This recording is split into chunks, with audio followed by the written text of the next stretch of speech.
और इस देश में आरक्षण की चर्चा होती रही है साथियों, लोग कहते रहे हैं। खासकर मैं तो याद करता हूं लालू जी को, 15 साल वो राज किए बिहार में और सब दिन कहते थे आरक्षण, जब तक हम रहेंगे आरक्षण को खत्म नहीं होने देंगे। लेकिन साथी याद कीजिए, कभी आरक्षण दिया क्या? कभी दिया नहीं। 2001 में चुनाव हुआ साथियों, मुखिया का, जिला परिषद का, पंचायत समिति का, नगर निकाय का, कोई आरक्षण नहीं था साथियों।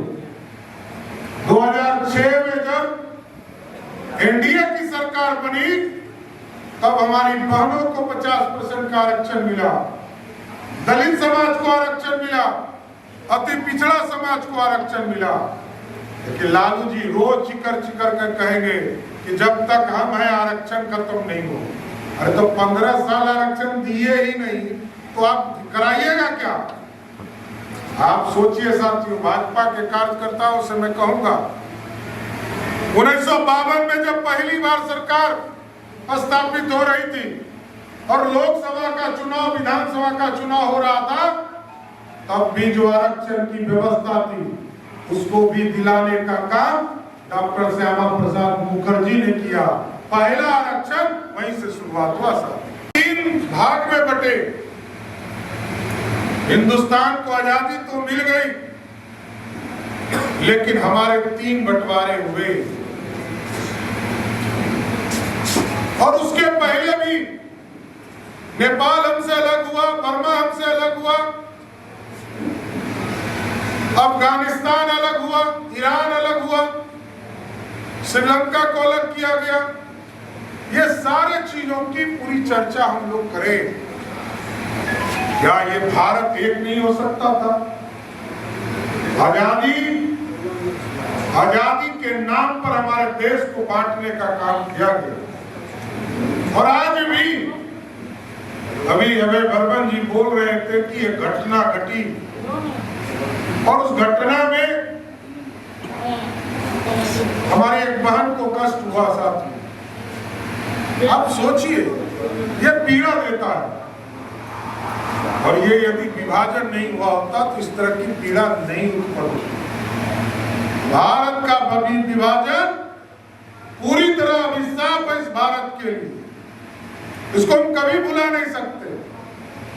इसलिए इसको याद करके गौरवशाली इतिहास को बनाना है और आगे के दिनों में भारत श्रेष्ठ हो, मजबूत हो, इन चीजों को खड़ा करना है साथ।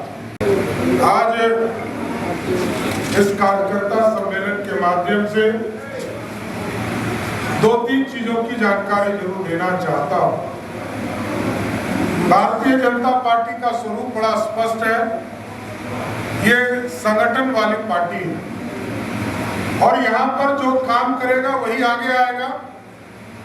ये पूरी तरह स्पष्ट है। यहाँ हर हालत में काम करना पड़ेगा और वैसा कोई दिन नहीं है जिस दिन केंद्रीय नेतृत्व से लेकर बिहार तक और जिले तक जब कामों का बंटवारा हम नहीं करते हैं। अभी देश के प्रधानमंत्री जी ने पूरे देश में शहीदों को नमन करने के लिए शहीदों के घर से मिट्टी उठाने का काम हम कर रहे हैं और एक चुटकी मिट्टी लेकर सभी जगह से उसको कलेक्शन करना है साथियों। और ये 9 तारीख से 14 तारीख तक ये कार्यक्रम चलने थे, लेकिन पार्टी के राष्ट्रीय अध्यक्ष जी का आग्रह है कि इस कार्यक्रम को और विस्तार दें और ये 31 अक्टूबर तक इस कार्यक्रम को चलाने का काम किया जाएगा। क्योंकि साथियों मैं ये कहना चाहता हूं कि वीरों को नमन करना, शहीदों के घर से चुटकी मिट्टी लेना, हम वीरों का सम्मान बढ़ाते हैं और हम वीरों के घर पर जब पहुंचते हैं तो उनके परिवार में जो उत्साह होता है कि हमारे बेटा को, हमारे परिवार को लोग याद करना चाहते हैं। ये जो सुखद क्षण है इसको हमको एहसास करना है।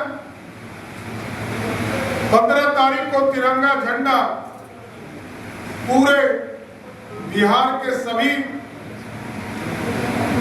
बूथ अध्यक्ष से लेकर जो पार्टी के कार्यकर्ता है सबके घरों पर तिरंगा झंडा फहरे, इसको भी सुनिश्चित करना है।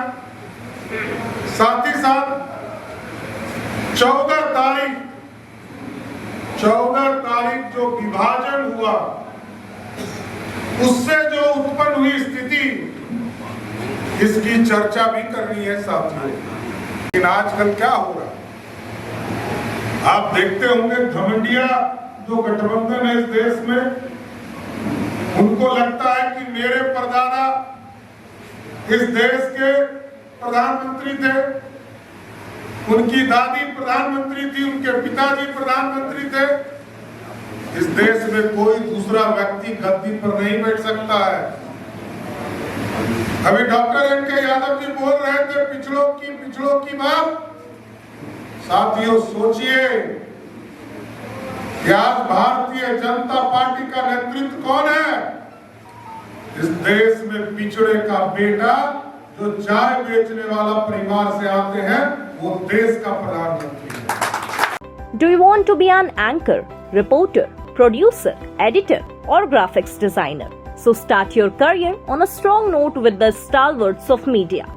Do it with First Bihar Jharkhand Animation Academy. 3 years full-time BSc Electronic Media course. We will teach you all the tricks of television to digital media. We will tell you all the best techniques of media. 90% practical and theory will be only 10%.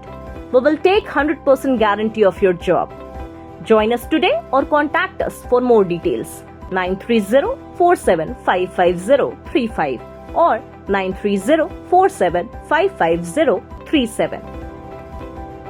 Animation Academy, an initiative of First Bihar Jharkhand.